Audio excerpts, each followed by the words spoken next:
Draga braćo i sestre, dragi vjernici, mnogi ljudi danas sumnjaju u stvarnu Isusovu prisutnost u hostiji, u Euharistiji. Kažu nedavna istraživanja na jednom sveučilištu njemačkom gdje se spremaju budući kandidati, odnosno svećenici, i cijeli taj jedan fakultet je bio ispitivan.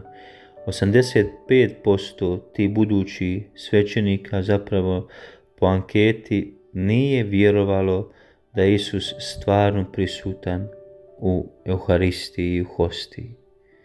Evo, to je izazov i današnjeg vremena.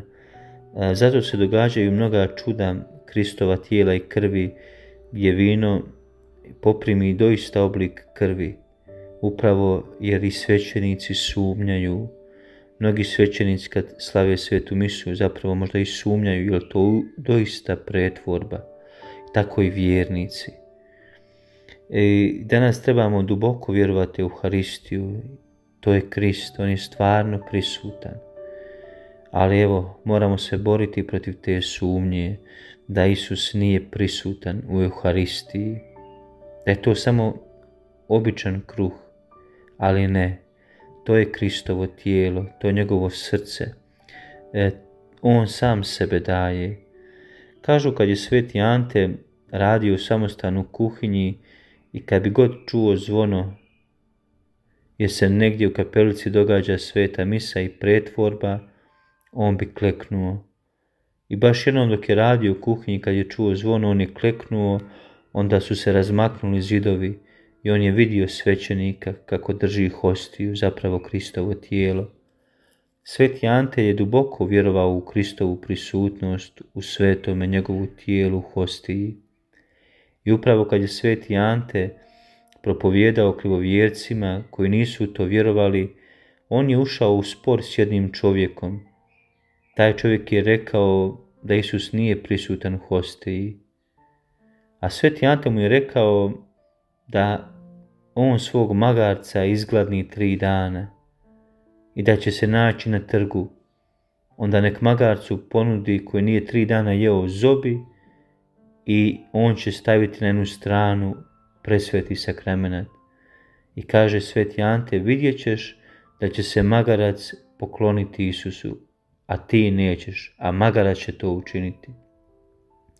I taj čovjek je pristao na okladu i nakon što je 3 dana izgladnjivao magarca, sveti Ante je toga dana slavio svetu misu i s presvetim sakramentom došao na trg.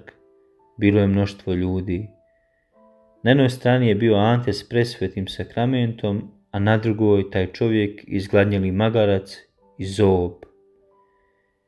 I čovjek je bio siguran da će magarac poći za zobi jer je 3 dana gladovao. No dogodilo se tada čudo. Magarac nije krenuo za zoblju, nego se okrenuo prema presvetom sakramentu i kleknuo svojim prednjim nogama. Magarac, obična životinja, se poklonio presvetom sakramentu. I tada se taj čovjek obraća, a i cijelo mjesto. Oni od tada vjeruju u snažnu prisutnost Kristovu. Zato mi na misi, odnosno ministranti, zvone da ljudima stave pažnju na presveti sakramenat. Tad se događa nešto veliko. Kristovo tijelo je pred nama i moramo njega motriti, a ne gledati uokolo. Evo zato nemojmo sumnjati u stvarnu Kristovu prisutnost u sakramentu Euharistije. Ako se je magarac poklonio, koliko tek više treba čovjek iskazati čast i klanjanje i štovanje presvetom sakramentu.